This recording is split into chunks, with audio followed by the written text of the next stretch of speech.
आता वेगळ्या विषयाकडे येतो, जो विषय सगळ्यांना माहिती आहे की तुम्ही किस्से तयार करता, लिहिता किंवा ते खरे घडलेले असतात पण आम्हाला तसे वाटत नाहीत, कारण फॅन्टसीज ह्या नेहमीच आपल्याला तशा वाटतात, तशा तुमच्याच आयुष्यात फक्त घडतात. त्यामुळे मी एक गोष्ट इथे सगळ्यांना सांगतो. हां सर. बरेचसे लोक पुण्याला जातात. हां नारायणपेठेमध्ये एक दुकान आहे. हां. त्या दुकानात एक बोर्ड आहे, येथे न वाजलेल्या फटाक्यात वाती घालून मिळतील. जाऊन बघा, ऐकलं. अजून तो बामचा पण आहे काहीतरी 4 आण्यात. ते जंगली म्हणून आहे, जंगली मेडिकल का असं तर नाव होतं. तिथे 4 आण्यात आयडेक्स लावून मिळेल असं पाठी होती. थोडंसं सुचलं कशाला अख्खं विकत घ्यायचं, 4 आणे द्यायचं नाही, तो असं करून तो लावायचा. नाशिकला मी एक बोर्ड बघितला, अमेरिकेहून आलेल्या बटूंच्या मुंजीसाठी खास निळ्या डोळ्यांचे भटजी मिळतील. डोळे सगळ्यांनाच असतात, नजर लागते. खरंय, पण त्याच्यासाठी माणूस पण आवली पाहिजे आणि सर फार आवली आहेत हे आपल्याला माहिती आहे. पण त्यांच्या बाबतीतले काही किस्से असे जे कुणालाच माहिती नाही आहेत आणि आज ते सगळ्यांच्या समोर आम्ही मांडणार आहोत. पण ते मी मांडणार नाही आहे, तर त्यांच्या सौ स्वतः मांडणार आहेत. हां, तर सुकन्या ताईंना आम्ही सांगितलेलं होतं की सर काय फार आम्हाला सांगणार नाहीत, तुम्हीच सांगा. तर त्या आपल्याबरोबर आवाजाच्या स्वरूपात असणार आहेत आता. संजयनी काही दिवस बँकेमध्ये पण काम केलं आणि हा पठ्ठा नेहमीप्रमाणे शॉर्ट्स घालून जायचा. मॅनेजरनी खूप वेळा सांगितलं नका हो शॉर्ट्स घालून येऊ, पण ह्याने ऐकलं, जो ऐकेल तो संजय कुठला. तर पावसाळ्यामध्ये पण शॉर्ट्स घालून जातो. मला कम्फर्टेबल आहे हे. आणि वरचं बघतात ना, टेबलाच्या वर दिसतोय ना मी, तिथे मी छान शर्ट घातलाय ना, टेबलाच्या खाली कोण बघतंय, मग शॉर्ट्स घातली म्हणून काय बिघडतंय. त्यामुळे ते गप्प राहिले, काय आता बोलणार यांच्या पुढे. एके दिवशी असंच कोणाचे चेक पटकन म्हणजे टायमिंग झालं होतं, सगळे चेक जाणार होते पास व्हायला. पटकन ह्याने जाऊन त्या काउंटरवरनं उडी मारून त्याला नेऊन दिलं की याच्याबरोबर त्याचे चेक जाईल. तर मॅनेजरनी बोलवून घेतलं, तुम्ही असे काउंटरवरनं वगैरे उड्या नका मारू. तर म्हणे उड्या मारणं महत्त्वाचं नाही आहे, तो चेक अर्जंटली जाणं महत्त्वाचं होतं आणि मी असा फिरून येणार तोपर्यंत तो निघून गेला असता. त्याच्यापेक्षा हे बरं नाही का, मी उडी मारून पटकन दिला आणि तो गेला. त्याच्या दुसऱ्या दिवशी नंतर साहेबांनी आमच्या नोकरी सोडून दिली. मला इथे मनासारखं वागता येत नाही. काय आहे की मला असं वाटतं की आपल्या देशाचं एकंदरीत तापमान बघता आपण लोकांना काय वाटतं याचा विचार न करता आपल्याला जे काय वाटतं ते करावं. बरं, ती शॉर्ट्स काय अशी व्यवस्थित होते, म्हणजे कोकणामध्ये जेवढ्या लांबीचं धोतर असतं ते तिथपर्यंत ती अर्धी पॅन्ट यायची. आणि ते उडी मारायचा किस्सा होता की ते असं जाण्यापेक्षा पटकन तो जात होता म्हणून मी अशी ते पोल वॉल्ट करतात तशी उडी मारत. पण ठीक आहे, म्हणजे होतं असं काय, मला आवडतं तसं. आणि मी आत्तापर्यंत माझ्या मनाला जसं वाटेल तसं वागत आलो. त्याची बायपास होणार होती, आमच्या लग्नाला वर्षही झालेलं नव्हतं आणि पुण्याला त्याला एकदम अचानक त्रास व्हायला लागला. मग त्याला ॲडमिट केलं आणि मग असं ठरलं फायनली की आपण त्याला मुंबईला घेऊन यायचं. तर म्हणाला मी ॲम्ब्युलन्समध्ये बसेन, पण आधी ते वरचं वॅ वॅ वॅ वॅ असं वाजलं पाहिजे तरच मी ॲम्ब्युलन्समध्ये बसेन. म्हणाले हो बाबा तू बस, मग ते सुरू करू. नाही म्हणे आधी सुरू करा तरच मी येईल. शेवटी ते वॅ वॅ वॅ वरचा जो लाईट आहे लाल तो वाजला आणि आमचे हे महाराज त्या ॲम्ब्युलन्समध्ये बसले. हॉस्पिटलचं खरं होतं, तुम्ही म्हणाल ते ॲम्ब्युलन्स वाजल्याशिवाय मी बसणार नाही. हो, मी का म्हटलं मला माहीत नाही, पण एक होतं, मला एवढं माहीत होतं की माझी बायको माझ्याबरोबर आहे, त्यामुळे मला कसली भीती वाटत नव्हती.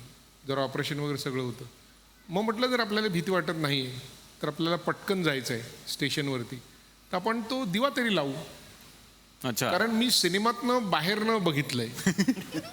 त्याच्या आधी शूटिंग करताना आतमधनं बस कसं ते पेशंट म्हणून बघितलंय, पण आतमध्ये मी बसलेलं असताना बाहेरचं आव आव आव आव कसं ते पाहिलं नव्हतं.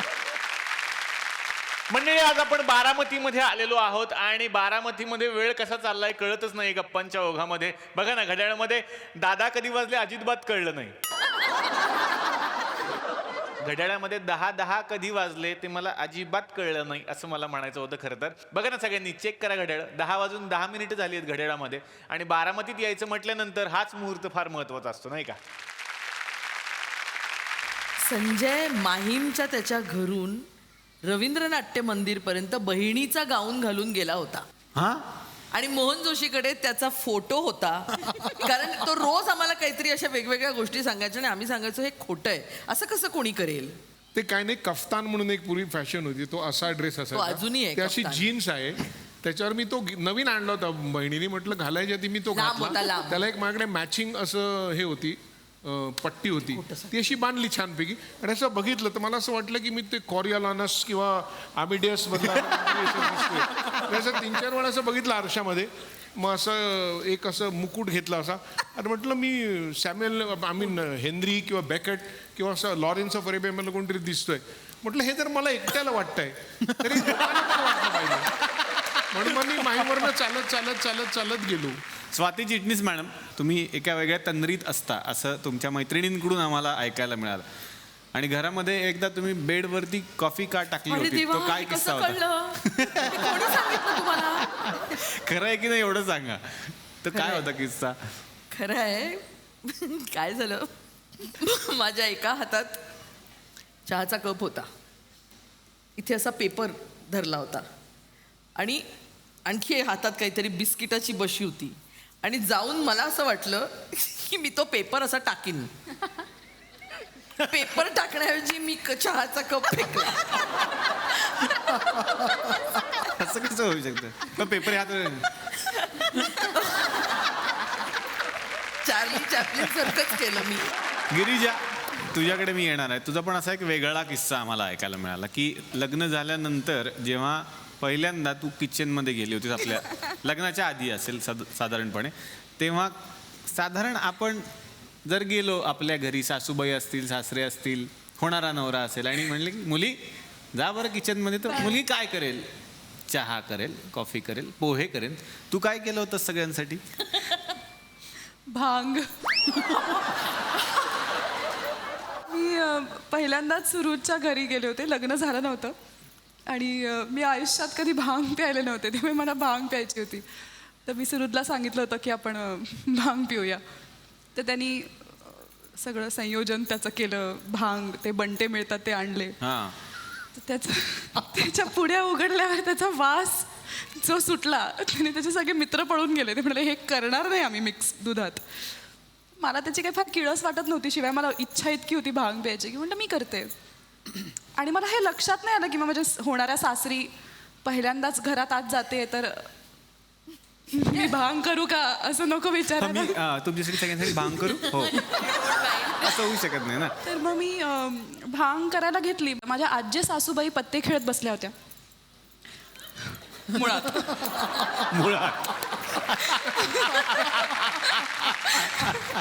तर त्या मला म्हणाल्या जरा एवढी एवढी ड्रायफ्रूटची पावडर पण छान लागेल. त्यांनी सांगितलं म्हणून एवढी एवढी ड्रायफ्रूटची पावडरही टाकली. बरं, हा किस्सा कौतुकाने माझ्या सासूनीच सांगितला असणार तुम्हाला. त्यांनीच सांगितलं आम्हाला. गीता गोडबोले यांच्यासाठी त्या जोरदार दोन टाळ्या. मैत्रिणी अजून पत्ते खेळत बसलेले नाहीत ना. वा वा सर.